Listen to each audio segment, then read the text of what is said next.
Na ekranie pokażę Wam projekty. Okej, rodzina jest też taka, że dużo dźwięków się dzieje. Tutaj dzieci sąsiadów hałasują, tutaj samochód piszczy. Tutaj przyjeżdża jakiś samochód sprzedający coś, albo jest modlitwa. Także potrafi się dużo dziać w tle, okej? A few moments later. Nie wiem, czy to słyszycie. Okej. To są po prostu takie rzeczy charakterystyczne dla różnych miejsc. Ogólnie jest super. Odpowiem tutaj na pytanie związane z European Solidarity Corps. Co to jest, jak w ogóle na to zaaplikować. Tak, z mojej perspektywy osoby, która już po prostu wzięła w tym udział. Spoiler, było warto.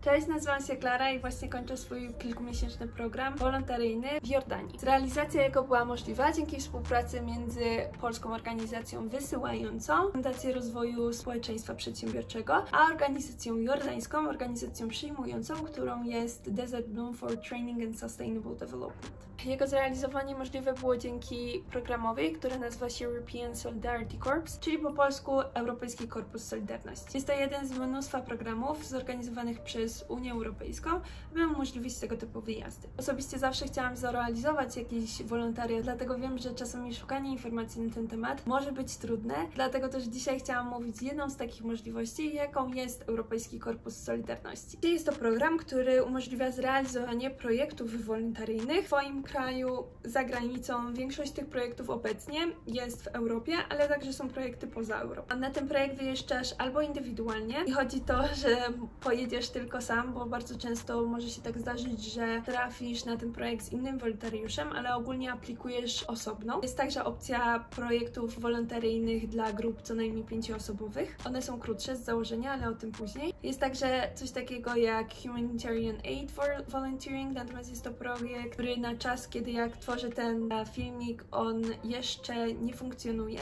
Ma on zacząć funkcjonować między 2022 a 2023, więc jeśli wolontariat w projektach humanitarnych jest czymś, czym jesteś bardziej zainteresowany, koniecznie sprawdź stronę, żeby być na bieżąco. Na stronie Europejskiego Korpusu Solidarności znajdziecie też także coś takiego jak Traineeships and Jobs i to była część także Europejskiego Korpusu Solidarności, ale obecnie na rok 2022 opcja ta nie jest możliwa. Natomiast ogólnie, jeśli jesteście zainteresowani jakąkolwiek z tych opcji, sprawdźcie na stronie internetowej. Projekty europejskie mają to do siebie, że one rozwijają się z czasem. Także bardzo możliwe, że dzisiaj, kiedy słuchacie, jeśli słuchacie ten filmik trochę później, od kiedy on został wypuszczony, jest możliwe, że zaszły pewne zmiany. Także mam nadzieję, że ten filmik przyniesie Ci bardzo ogólną wiedzę, ale sprawdź koniecznie na stronie internetowej, jakie obecnie programy są dostępne. Ogólnie program jest skierowany do osób między 18 a 30 rokiem życia, dla potencjalnych wolontariuszy. Natomiast w przypadku Humanitarian Aid Volunteering jest to program, na który możemy aplikować aż do 35 roku życia. A więc ogólnie długość wolontariatu może trwać do 12 miesięcy. Jest taka pula 12 miesięcy, które Ty masz do wykorzystania w ramach Europejskiego Korpusu Solidarności. Ogólnie funkcjonuje to też tak, że nie musisz pojechać tylko i wyłącznie na jeden projekt. Możesz zdecydować się przykładowo pojechać na projekt, który ma 3 miesiące, a później na projekt, który ma 6 miesięcy. Nie musisz też realizować tych projektów jeden po sobie. Możesz je zrealizować w innym czasie. Przykładowo tutaj razem ze mną jest inna wolontariuszka, która już kiedyś zrealizowała 2-miesięczny projekt wolontaryjny w Turcji. Realizuje tutaj projekt 6-miesięczny w Jordanii. Długość projektu jest już określona w opisie projektu. Może się zdarzyć też tak, że będąc na projekcie jest możliwość jego przedłużenia, jeśli jest to coś, co byście rozważyli, natomiast to już zależy od indywidualnego przypadku. W moim przypadku ja tutaj w Jordanii spędzę w sumie około 5 miesięcy na tym projekcie. Jeśli chodzi o to, w jakich dziedzinach w ogóle będziecie pracować, tutaj sobie pozwolę przytoczyć na ekranie, pokażę Wam projekty. Ogólnie rzecz ujmując, mój background był w ekonomii, finansach i w zarządzaniu projektami, a dlatego na pewno wiele z tych umiejętności także wykorzystałam tutaj. Ja osobiście także lubię tworzyć grafiki i filmiki, dlatego też pomagam swojej organizacji goszczącej w tym temacie.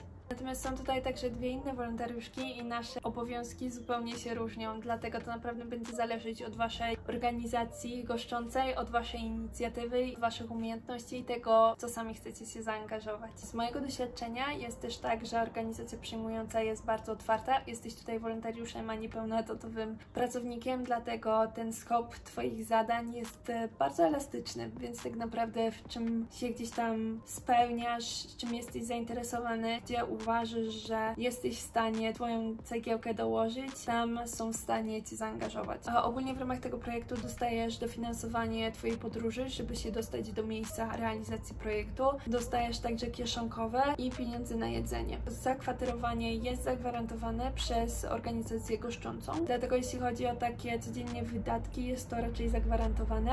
Jeśli w międzyczasie chciałbyś także popodróżować, tutaj zdecydowanie polecam sobie odłożyć.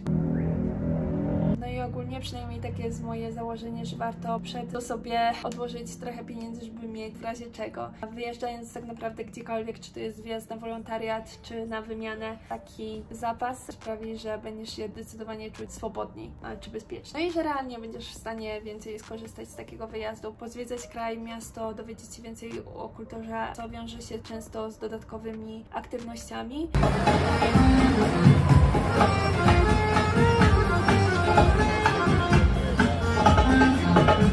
Nie jest to też tak, że poza wolontariatem jesteś zdana sama na siebie. Przynajmniej z mojego doświadczenia zostałyśmy bardzo ciepło tutaj przyjęte i także bardzo dużo aktywności po prostu jest organizowanych przez naszą organizację goszczącą. Coś, co chciałam jeszcze zaznaczyć, to jest to, że tego rodzaju wyjazdy, one są swego rodzaju przywilejem, który mamy, biorąc pod uwagę przykładowo bycie Unii Europejskiej. Wydaje mi się, że rozpoznanie tego faktu jest także bardzo istotne, jeśli nie w kontekście skorzystania z tych możliwości i rozwijania siebie jako osoby, korzystając z takich możliwości, ogólnie nie ignorując aspektów tego, że mamy po prostu wiele możliwości. Wydaje mi się, że wyjazdy też otwierają bardzo oczy na takie aspekty.